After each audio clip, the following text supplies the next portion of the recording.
গিন্নি দেখো, প্রকৃতির শোভা দেখো।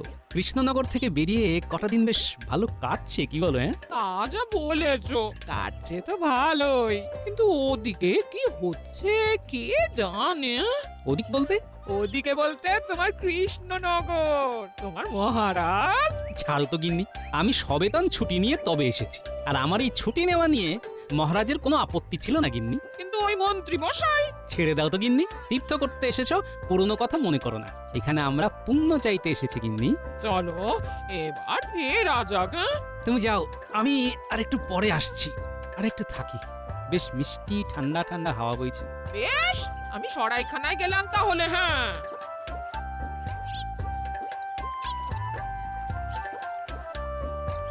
মহাশয়, আপনাকে দেখে মনে হয় আপনি খুব জ্ঞানী ব্যক্তি।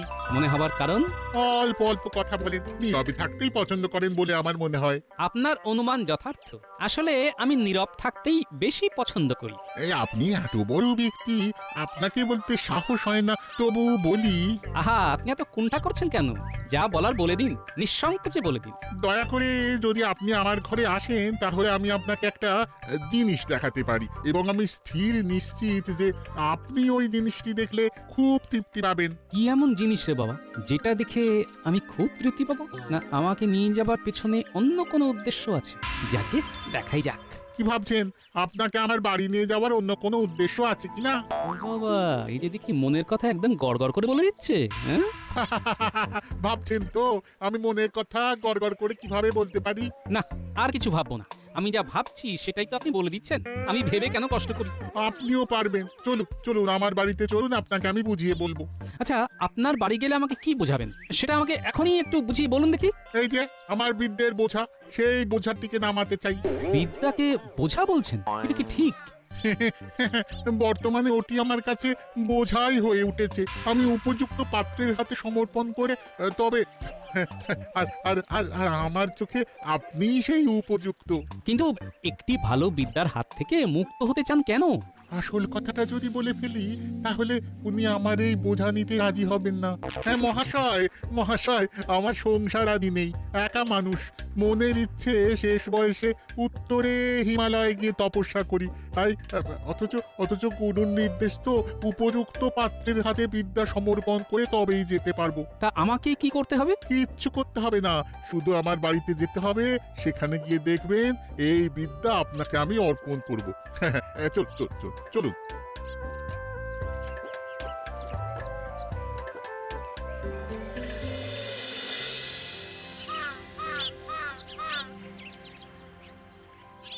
আহ, আজ কতদিন হয়ে গেল গোপাল নেই। গোপাল নেই মানে তো রান্নায় নুন নেই, পায়েসে মিষ্টি নেই।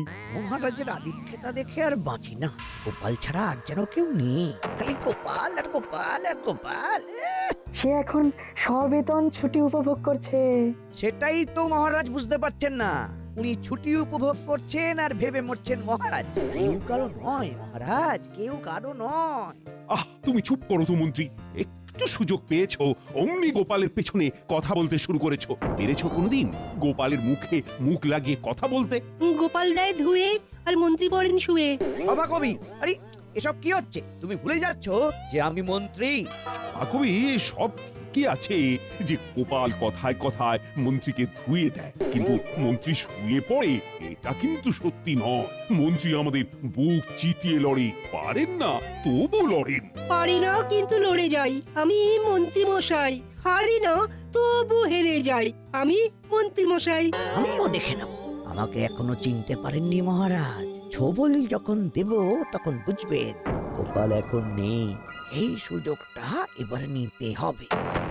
যেখানেই থাকুক গোপাল বেশ মজাতেই আছে। আপনি আপনি আপনি এই দাওয়াতে বসুন কেমন? হ্যাঁ, আমি বিদ্যা সমর্পণের ব্যবস্থা করছি। আচ্ছা, আপনি কি জানেন আমি কে? কি আমার পরিচয়? সব জানি। আপনি স্বনামধন্য মহারাজ কৃষ্ণচন্দ্র রায়ের অত্যন্ত প্রিয় পাত্র, সভাসদ গোপাল ভাঁড়। আমার কাছে কিছুই অজানা থাকে না, আমি সব জানি। আর আর কিছুক্ষণ পর এই জ্ঞান আপনার হয়ে যাবে। দাঁড়ান দাঁড়ান দাঁড়ান, আমি সব জিনিসপত্রগুলো নিয়ে আসি।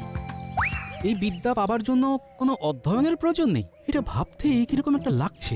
দিব্য দৃষ্টি পেলে মহারাজের সুরক্ষার বিষয়টা ভালোভাবে দেখা যাবে। মহারাজের সুরক্ষার বিষয়ে ভাবছিলেন না? হ্যাঁ পণ্ডিত। এই নিন, এই প্রাচীন পুঁথিটি ধরুন, এটাই সেই বিদ্যা। এবার বলুন, বিদ্যা তুমি আমার, বিদ্যা তুমি আমার। বিদ্যা আজ থেকে তোমার। কি দৌড়চ্ছেন কেন? আরে আরে আরে পড়ে যাবেন যে। এ কি রে বাবা, বিদেশ বিভুঁই জায়গা, নদী ঘাট থেকে কোথায় গেল? এখানে তোর জানাশোনা কেউ নেই।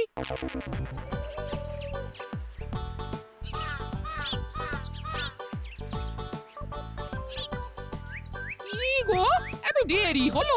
তুমি আসছো না দেখে আমি নদীর ধারে গিয়েছিলাম, সেখানে গিয়েও তুমি ছিলে না। বলে গেছিলে কোথায়?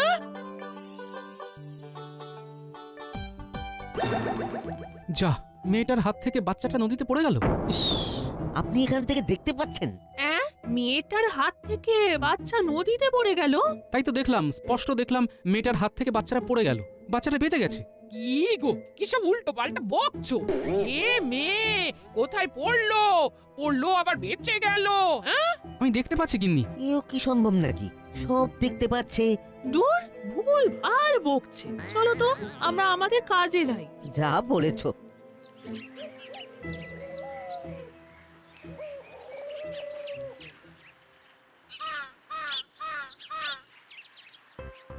এটাকে বলে বাঁচা। রাখেন হরি, তোমার একে হাত থেকে বাচ্চাটা পড়ে গেল, কিন্তু কিচ্ছু হলো না। দেখেছো? কোথায় হয়েছে? নদীতে। বাচ্চাটা হাত থেকে পড়ে গেল জলে। আমরা তো চিৎকার করে উঠেছিলাম, গেল গেল। তারপর তারপর কি হলো? মেয়েটার কি হলো? মেয়েটা ভালো আছে তো? হ্যাঁ, বেশ ভালো আছে। চাপ বাবা, ওদের আবার কি হলো? দুজনে দৌড়ে কোথায় যাচ্ছে? চলো তো দেখি।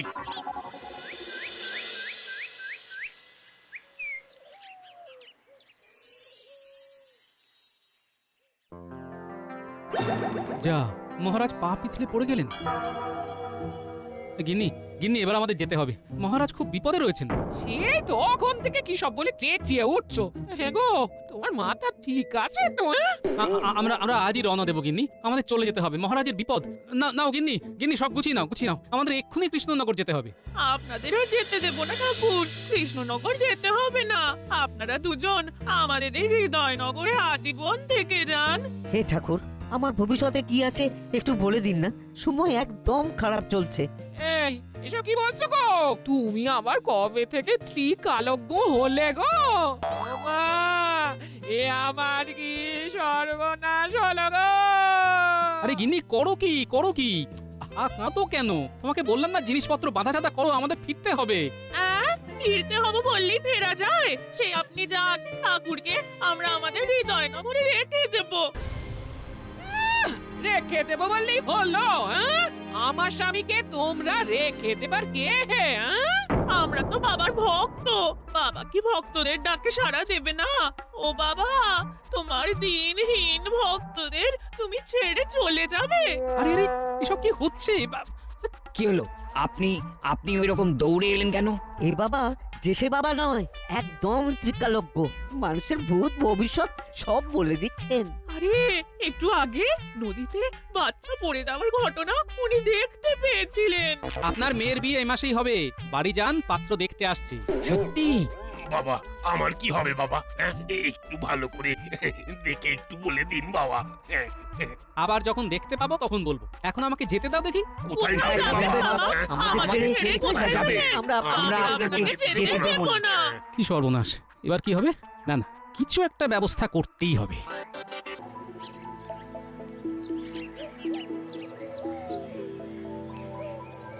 ঘটা এই হলো সুবর্ণ সুযোগ। গোপাল নেই, এই সুযোগটাকেই কাজে লাগাতে হবে, বুঝলি? কি করবেন কিছু ভেবেছেন? না, সেটা ভাবতেই তো তোদের কাছে এসেছি। একসাথে ভাবতে হবে, একসাথে। কি করতে হবে মানে, ওই কি ভাবতে হবে সেটা তো বলুন। মহারাজকে একটা শিক্ষা দিতে হবে, এমন শিক্ষা দেব যে গোপাল গোপাল করা ভুলে যাবে।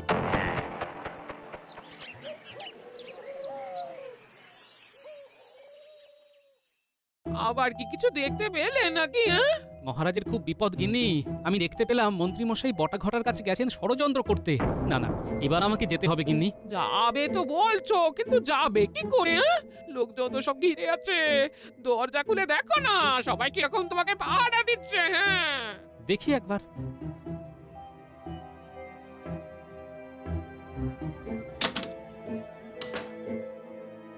জয় বাবা, সকালে বলেছিলেন মেয়েকে দেখতে আসবে, এসেছিল। ভালো পাত্র, বিয়ে ঠিক হয়ে গেছে। জয় ত্রিকালজ্ঞ বাবা, জয় জয় ত্রিকালজ্ঞ বাবা, জয়। আচ্ছা আচ্ছা আচ্ছা, সবার সব কথা বলবো, কিন্তু আমাকে একটু একা থাকতে দিতে হবে। নির্জনে ভাবলে মাথাটা খোলতাই হবে। তোমাদের কথা আরো বেশি বেশি ভাবতে পারবো। আমার কথাটাও ভাবেন বাবা, আমিও আপনার একটা সন্তান। আচ্ছা আচ্ছা, সবার কথাই ভাববো। আমাকে ভাববার সময় আর অবকাশ দিতে হবে তো, আমাকে একা থাকতে দিতে হবে। ঠিক আছে, আমরা কিছু সময়ের জন্য আপনাকে একা ছেড়ে দিলাম। এই এই চলো চলো চলো, সবাই চলো, বাবাকে একটু একা থাকতে দাও। গিন্নি, তোমার সব বাঁধা ছাধা হয়েছে? ও হ্যাঁ, সব তৈরি আছে সব। চলো চলো চলো, সব নিয়ে এবার ভাগি। আর দেরি করলে বিপদ গিন্নি। এখন ভালোই ভালোই বেরিয়ে পড়লে কাল সকাল সকাল পৌঁছে যাব। হ্যাঁ চলো।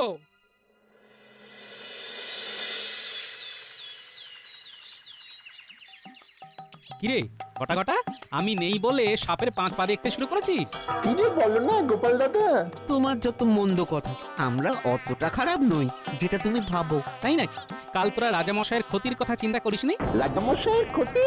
এ তুমি কি বলছো গোপাল দাদা? হ্যাঁ, তোমাদের গোপাল দাদা সাধারণ নয়, উনি এখন কাল দেখতে পান। তোমাদের মনে কি চলছে উনি সব দেখতে পাচ্ছেন। হ্যাঁ, হাতি ঘোড়া গেল তল, আর মশা বলে কত জল। কি বিশ্বাস হলো না? মনে মনে ভাবছিস তো হাতি ঘোড়া গেল তল, মশা বলে কত জল। হ্যাঁ, এই রে, এ তো সত্যি মনের কথা বুঝতে পারছে রে। তাই নাকি? এই তুমি কি মনে মনে ওই কথাটাই ভেবেছিলে? এই রে, আবার কাঁপছো? এবার কি দেখতে পাচ্ছ? আমি দেখতে পাচ্ছি কিন্নি, বটা ঘটার বাড়ির ছাদ ভেঙে গেছে, আর মন্ত্রীমশাই বাড়ি থেকে বের হলেই গর্তে পড়ে যাবে। ছাদ ভেঙে গেছে? যা হোক, একটা কথা বললেই বলো। মন্ত্রী মশাই নাকি গর্তে পড়ে যাবেন? যত বুজরুকি। অত কথায় কি আছে? গিয়ে দেখে এসো, যাও। যা দেখে আয়। আমি সত্যি বলেছি না মিথ্যে বলেছি? অপরের ক্ষতি করা বন্ধ কর। চলো গিন্নি, আমরা এখন ঘরে যাই। স্নান করে আমাকে রাজসভায় যেতে হবে।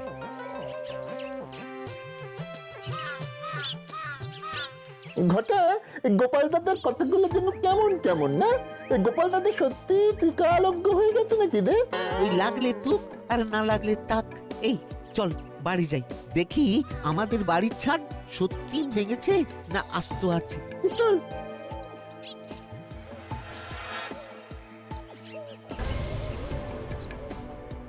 কিরে ঘটা, আমাদের বাড়ির ছাদ তো সত্যি সত্যি ভেঙে গেছে রে। এবার কি হবে?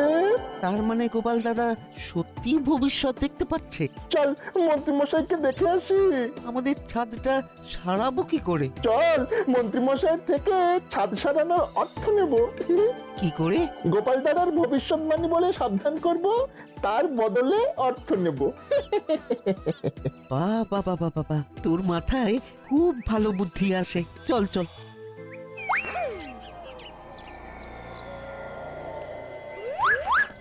ঘটা, নে দুজনে মিলে মন্ত্রীমশাইকে ডাকি। মন্ত্রীমশাইয়ের ঘুম বড় করা। ঠিক বলেছিস, নে নে শুরু কর। মন্ত্রী মশাই, মশাই! ও মন্ত্রী মশাই। এই শুনছো, তোমার বটা ঘটা এসেছে, তোমাকে ডাকছে। এই মন্ত্রীমশাই, ও মন্ত্রীমশাই, খুব বিপদে আছি। গোপাল দাদা চলে এসেছে। কি বললো? গোপাল ফিরে এসেছে এত তাড়াতাড়ি? ডাকো ডাকো ডাকো ডাকো, ওদের ডাকো। না না না, থাক থাক, আমি যাচ্ছি ডাকতে। এই এই কি বলছিস? গোপাল এসে গেছে? এই এত তাড়াতাড়ি তো আসার কথা ছিল না। শুধু আসেননি, দিব্য দৃষ্টি নিয়ে এসেছে। সে আবার কি? গোপাল সব দেখতে পাচ্ছে, আমাদের দেখে সব বলে দিল। বললো ছাদ ভেঙে যাবে, গিয়ে দেখলাম ছাদ ভেঙে গেছে। আমরা বাড়ি সারাবার জন্য কিছু অনুদান চাইতে এসেছি। আরেকটা কথা না বললেই নয়, গোপাল দাদা আপনার সম্পর্কেও একটা ভবিষ্যৎবাণী করেছে। কি বলেছে? বলেছে আপনি ঘর থেকে বেরোলেই গর্তে পড়ে যাবেন। যত ভুলভাল চিন্তা। ধ্যাৎ, গোপাল চালাকি করছে। গোপালের মাথায় কুবুদ্ধির একটা আস্ত কারখানা আছে, সেটা জানো না? আমাদের মনের কথা বলে দিচ্ছে যে ওটাও চালাকি, ও ভীষণ চালু। শোন, ও সব সময় আমাদের সন্দেহ করে, সেই জন্য ও ওই কথাগুলো অত সহজে বলতে পেরেছে। কেন? আরে আমরা শয়নে, স্বপ্নে, নিদ্রায়, জাগরণে সবসময় কিভাবে গোপালের ক্ষতি করা যায়, মহারাজের ক্ষতি করা যায়, তাই আন্দাজে ঢিল মেরেছে। আর তোরা অমনি উগড়ে দিয়েছিস। আর ছাদ ভাঙার ব্যাপারটা ওটাও একটা ঘটে গেছে। তোদের কতদিন বলেছি যে আম গাছের ওই শুকনো ডালটা কেটে দে, তোরা শুনিসনি। সেসব ঠিক আছে, কিন্তু আমাদের ছাদটা সারাই করবার জন্য কিছু অর্থ দিতে পারেন? দেখছি এখন এই সাত সকালে অর্থ করিস না তো। বাড়ি যা। তোরাও বুঝলুকি দিয়ে আমার থেকে মোহর বার করতে চাস? তোরা এখন যা যা যা। সে না হয় যাচ্ছি, কিন্তু আপনিও সাবধানে থাকবেন, গর্তে না পড়েন। চল ঘটা। আমাকে বোকা পেয়েছে। ওরা যা বলবে আমাকে তাই বিশ্বাস করতে হবে। গিনে গিনে দাও বাজারে থলি দাও, বাজারটা করে আসি।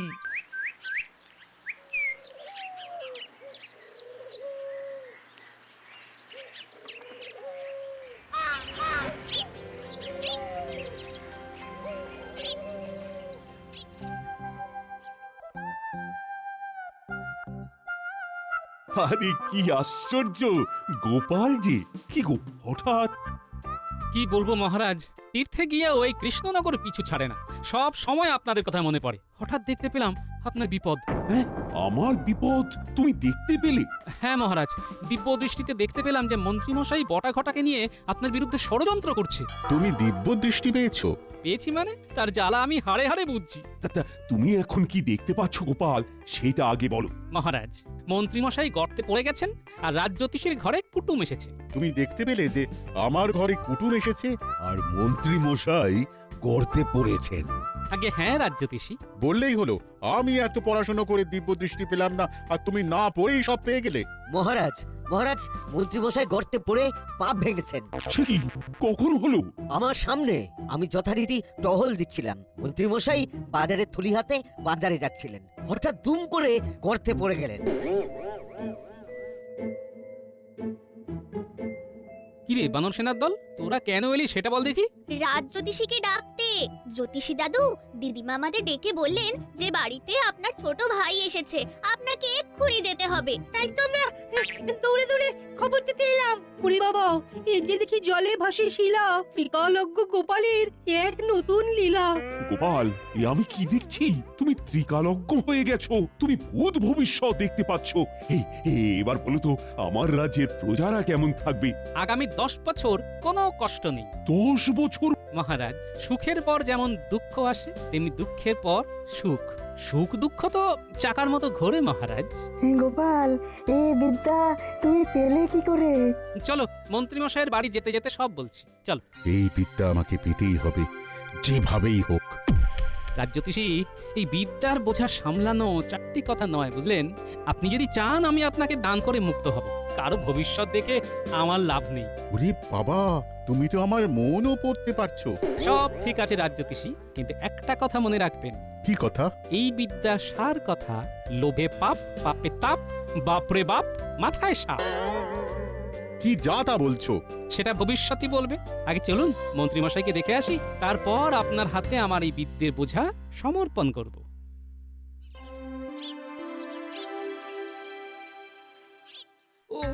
ওরে বাবারে, ওরে বাবারে, ওরে বাবারে, কি সর্বনাশের কথা গো! এ তো মুখ নয়, এ তো কামান। ওরে বাবারে, খুব ব্যথা করছে। আমি ভালো করে তেল হলুদ মাখিয়ে দিচ্ছি, ব্যথা কমে যাবে। আপনাকে তো বললাম গোপাল দাদা অলৌকিক ক্ষমতার অধিকারী। আমিও বলেছিলাম, কিন্তু তুমি বিশ্বাস করোনি। আর কোনো অন্যায় করা যাবে না, গোপাল দাদা সব বুঝে যাবে। এটা আমাকে পেতেই হবে। এটা আমার কাছে এলেই আমি সর্বশক্তিমান হয়ে যাব। না, এই বিদ্যা রাজ জ্যোতিষীকে দেওয়া যাবে না। ইনি এই বিদ্যার অপপ্রয়োগ করবেন। মহারাজ, গল্পে গল্পে মন্ত্রীমশাইয়ের বাড়ি চলে এলাম। তুমি মহারাজের ক্ষতি চাও, তাই ভগবান তোমাকে এই শাস্তি দিয়েছেন। কি হে মন্ত্রী, হ্যাঁ? আমার সর্বনাশ করতে গিয়ে শেষে নিজেই গর্তে পড়লি। আমার খুব ভুল হয়ে গেছে মহারাজ। ভুল যখন হয়েছে তখন প্রায়শ্চিত্ত করো। আমার খাবে, আমার পড়বে, আবার আমার বুকের উপরে উঠে বসে কিল মারবে। এটা তো হবে না মন্ত্রী। মহারাজ, মহারাজ, আমি আপনাকে কথা দিচ্ছি, মন্ত্রীকে সুপথে আমি ফেরাবো। সেটা কি সম্ভব হবে গিন্নিমা? এটা কি ভবিষ্যৎ দেখে বললে গোপাল? যার নয়ে হয় না তার 90তেও হবে না, এটা বলতে ত্রিকালজ্ঞ হতে হয় না। তাহলে এবার এই বিদ্যাটা আমাকে দান করার ব্যবস্থা করো। রাজজ্যোতিষী, আমি কোনো নির্লোভ ব্যক্তির হাতে এই বিদ্যা দেব, আপনাকে দেব না। কারণ আপনার মনে লোভ, আপনি কৃষ্ণনগরের ক্ষতি করবেন, এটা আমি দেখতে পাচ্ছি। তাই যতক্ষণ না আমি নির্লোভ কোনো লোক পাবো, এই বিদ্যা আমি আমার কাছেই রেখে দেব। খুব ভালো প্রস্তাব, এটা এখন তোমার কাছেই রেখো। মহারাজ, আমাকেও আপনি আপনার কাছেই রাখুন মহারাজ। সেটা ভেবে দেখব। আপাতত রাজবৈদ্য মন্ত্রী চিকিৎসা শুরু করো।